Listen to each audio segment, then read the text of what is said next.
over 55 years, your source for agribusiness news and features from around the Southeast and across the country, focusing on one of the nation's top industries, agriculture. The Farm Monitor is produced by the Georgia Farm Bureau in association with Abraham Baldwin Agricultural College.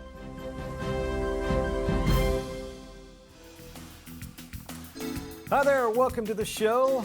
I'm Ray, and to my immediate left, Jennifer Parson. And believe me you when I say that we have been busy since we last saw you. Indeed we have. We're talking road trips to South Georgia, West Georgia, and pretty much everywhere in between. On today's show, it's a crop that's lost 90% of its growers, yet still pays the bills in South Georgia. Why tobacco producers say 2026 could be pivotal. Also, he didn't leave the farm to enter politics. He brought the farm with him. How one state representative is fighting to keep ag front and center. And then later, he's been farming for decades. But through this door is a side to Billy Senkbeil not everyone gets to see. But we did. The unexpected discovery and its memories that go much deeper. That story and so much more starting right now on the Farm Monitor. Well, you don't have to head to the Carolinas to find major tobacco production. Georgia farmers produce more than $38 million worth each year, placing the state in the nation's top 5. But heading into 2026, the road ahead isn't exactly smooth. Damon Jones explains. Despite a more than 90% decline in growers over the past quarter century, tobacco remains a major crop in many areas around South Georgia. And with planting season right around the corner, a number of those producers made their way to this production meeting in Berrien County to get the latest information around the industry. Every dollar counts, and we want to make sure we're giving the best pesticide, variety recommendations, fertility recommendations that we can. And so this is a good opportunity for just a general update on production practices before everything gets rolling. Just like other row crops around the state, tobacco faced some major obstacles in 2025, with one of the biggest being the ever-rising cost of production. We have growers who have quit just simply because they could not pay the labor that was involved in harvesting their crop. So labor is a very big issue. Generally, the cost of production for everything, pesticides and seed, is also high. However, that might not even be the most concerning problem that growers are likely to face this year, as 2 specific diseases hit the 2025 crop very hard.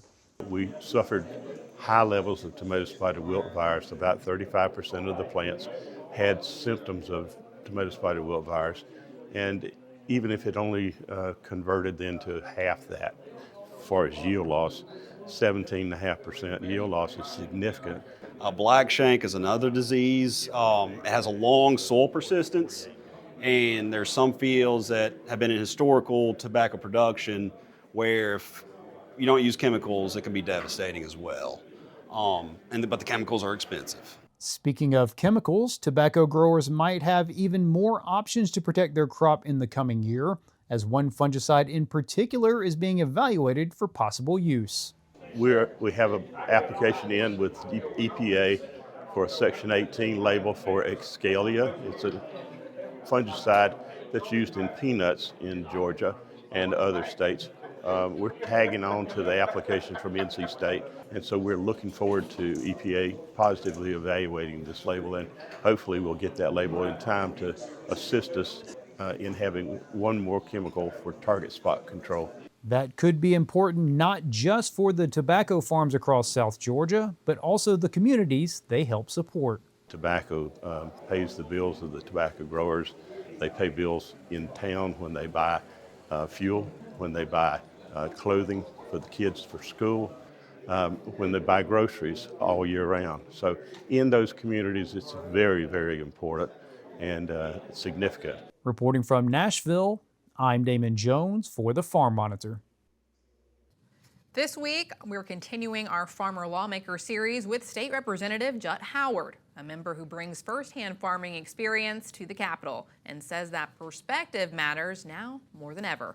Our John Holcomb reports from Carroll County.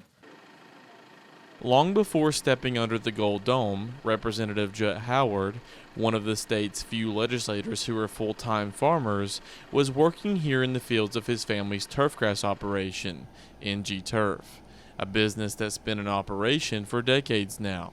Been working on our family farm, NG Turf, for about 17 years now. I married into the family business, which has been in the turfgrass and sod business for about 40 years. This year is our anniversary. So started here, been working on the farm. We grow and harvest 10 different varieties of sod and turf grass and ship that to landscapers, golf courses, and homeowners around the state. For Howard, farming isn't just a profession, it's perspective. And that first-hand experience, he says, is what pushed him to stay engaged in agricultural organizations and ultimately run for office. I think it's important to be engaged. Like I said, I've been involved with a lot of agricultural industries through the years, like Georgia Agribusiness Council, Georgia Crop Improvement Association, member of Farm Bureau. So I think it's very important to be engaged in a lot of those organizations, not only for agriculture, and now that I'm a state rep, I can advocate and speak to a lot of those issues, but you don't have to be a representative to do that. It's important for everybody to be engaged and address the issues that we all face to keep the #1 industry in our state going in the right direction. As Georgia continues to grow and urbanize, Howard says maintaining agriculture's voice under the Gold Dome isn't optional, it's essential. As our state grows and the rural part of our state is less and less unknown, it's important to keep ag the #1 industry. And I think through some legislation we got done this year that helped focus on plant protection and CUVA and a lot of the things that our industry so much depends on.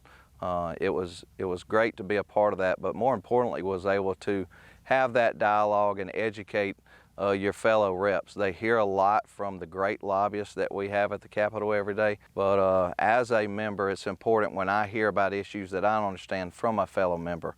And so I thought that was a very good thing and very important that we have agricultural representation in the House and in the Senate. So when we do have issues, we can speak on that from firsthand knowledge. And while no one lawmaker can be an expert in every commodity, Howard says that's where collaboration between farmer legislators and organizations like Farm Bureau becomes essential, especially when it comes to education and advocacy. We're all farmers. I'm in the sod industry, so I'm not an expert on some things that affect it, but I think as a group of legislators who are engaged in agriculture full-time, that we can not only help with that, but we can go to the lobbyists and from these other ag industries and say, who do I need to speak with? Who can I help talk to help understand this? So I think they play a vital role, and with their assistance, we can play a vital role in helping educate the other members. Reporting in Carrollton for the Farm Monitor, I'm John Holcomb. Well, stay with us because you're in for a real treat. For this Worth County legend, what started as something small turned into a place filled with memories and a reminder of why Billy Senkbeil has never stopped farming. His story after the break.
Georgia frequently faces extended droughts that deeply affect farmers and communities like those found in Dawson County.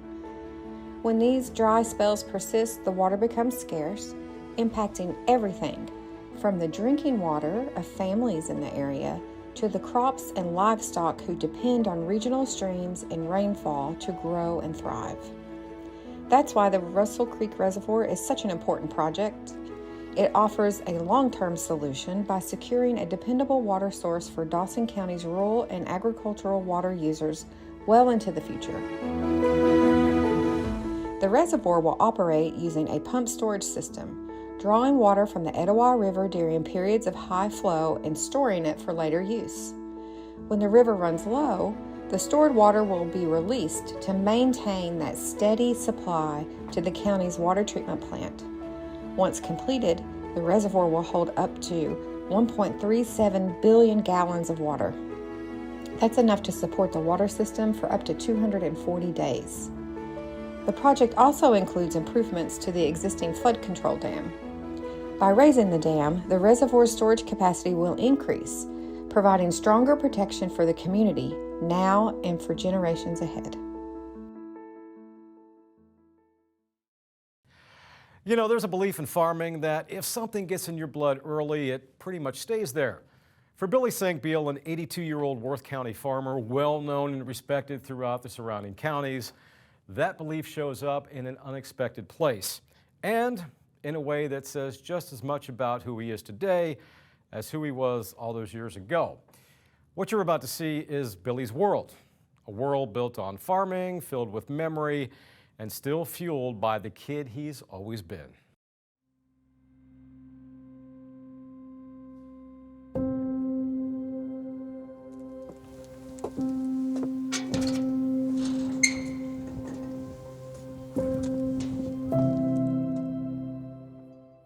As the door opens, something unexpected comes into view. Nearly 100 pedal tractors restored, preserved, and displayed with care. They belong to Billy Senkbeil. When I walk in, it's I guess a sort of a peace of mind that I've done something that I really didn't set out to do. I never intended to have a pedal tractor collection, but after I bought two, the first two I bought, I looked at them and it just sort of hooked me and I just couldn't quit. Billy built this collection one tractor at a time, from auctions, from old barns, and through trades with other collectors. From California to New York to Minnesota, Florida, Alabama, I bought them offline, most of them sight unseen, just by them looking at a picture, you know. Very few I bought local, but I have a few that I bought local, but most of them came off the internet, and I searched the internet every morning for several years looking for what I was looking for to buy. And inside the collection, a rare find. One of only two known 1954 Ford 900 pedal tractors ever built, never mass-produced, now carefully cared for right here in Worth County. It's an ESCA prototype. I never dreamed that I would wind up with one of the two, which only 5 of them was built. It was in my dream, but I just didn't believe I could ever make that dream come true. And why do these tractors, Billy? Why do they mean so much more to you than just collectibles? Really, I don't know. It's something, a passion, I guess, that just burns inside you until you can get what you want, you know. But these tractors aren't just collectibles. They're reminders of where it all began. Because just beyond this grain bin is the life Billy still lives. At 82 years old, he's still farming, still working the land, still doing what he's always loved.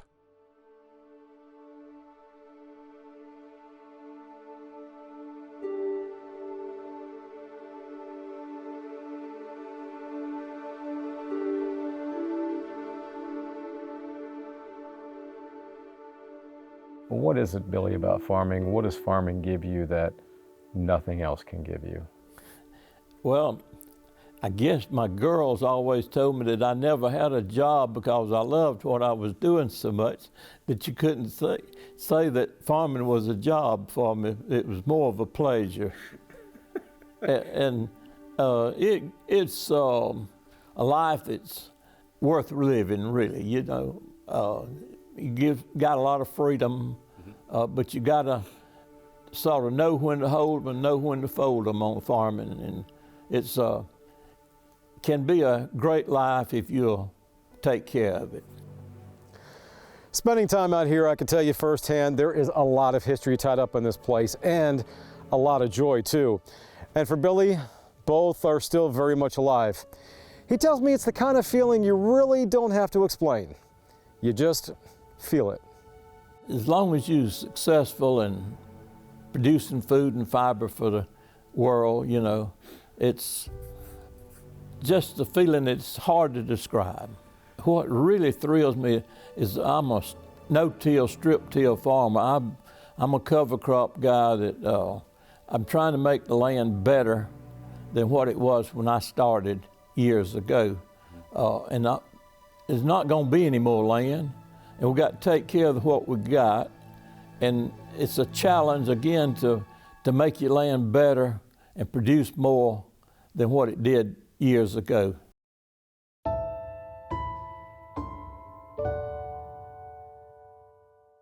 Billy tells me he's no longer adding to his tractor collection these days, but he still enjoys sharing it with anyone who wants to stop by and take a look.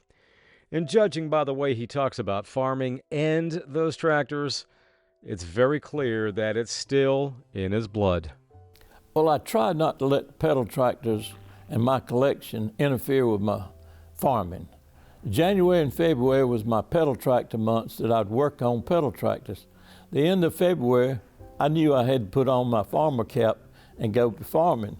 I had to make a living, and so, and I enjoyed the farming so much. I mean, it's just been a pleasure for me to be and a privilege for me to be able to be a American Georgia farmer and peanuts and cotton.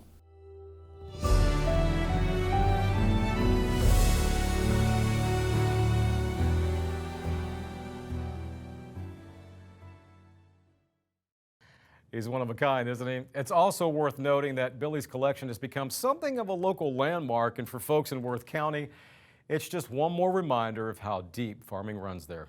Still to come, why organizers say this year's Farm Stress Summit may be the strongest one yet. But first, a farmer's journey through crisis and the hope he found on the other side.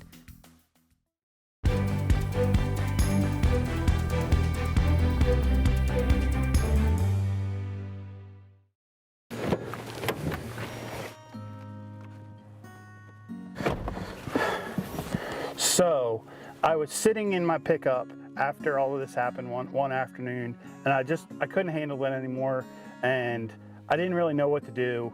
I literally had my pistol in one hand, and I was contemplating what to do.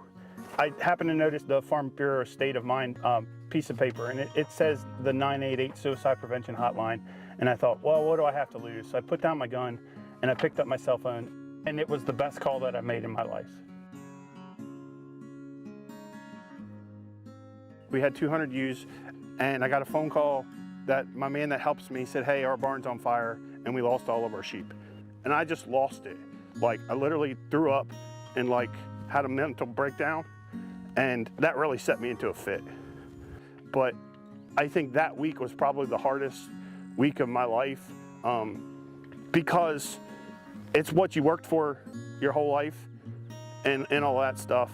Literally, the barn burning down was just kind of the match that was on the gasoline. But then it got more so of reflecting about other things.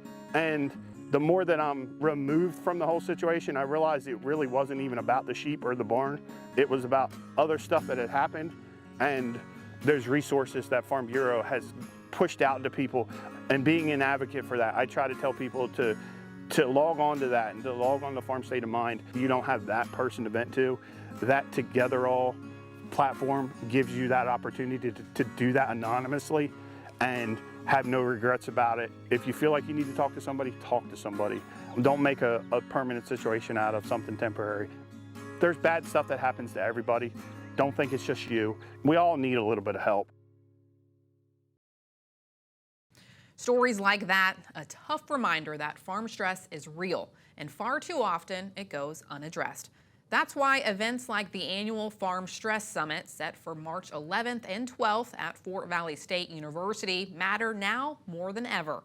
It's designed to bring farmers, families, and rural communities together to share resources, start conversations, and remind people they're not alone. According to John McKelvin with the Georgia Agricultural Wellness Alliance, this year's summit is expected to be the biggest and most impactful yet.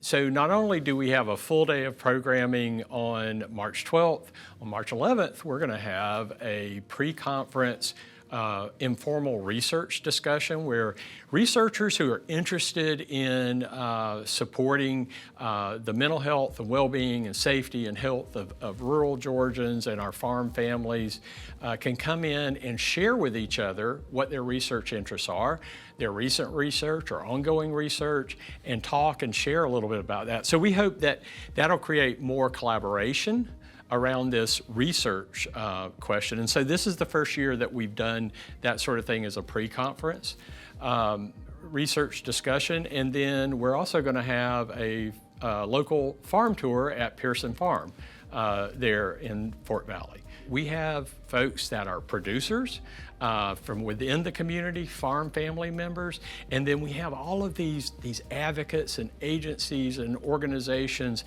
that are wrapped around the farm, and support them, do business with them, provide medical care for them.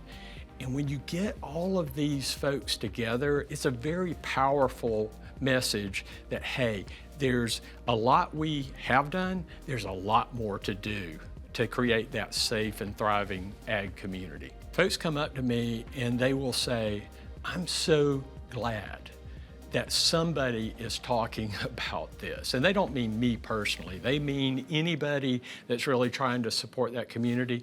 And almost every time, I'll have somebody that comes up and they'll say that, and then they'll put at the end of it, because I lost so-and-so. I lost my father, I lost my brother, I lost my son or my daughter who were in agriculture.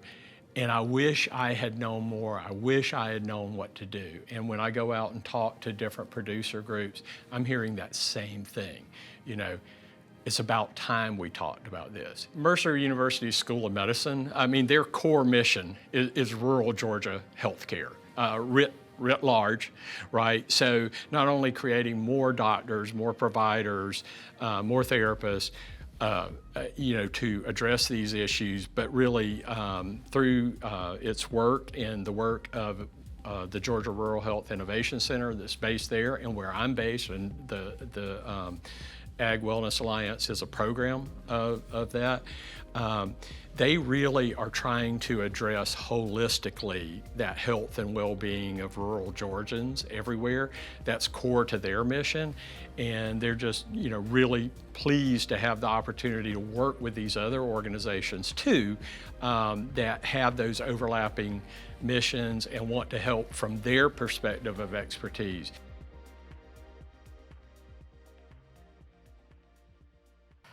Again, that's coming up on March 11th and 12th at Fort Valley State, and the Farm Monitor will be there. Our thanks to John McKelvin for coming in and providing some great insights. And as always, thank you for joining us. For Jennifer, myself, and everyone here at the show, take care, stay safe, and we'll see you next time right here for another Farm Monitor. Have a great week.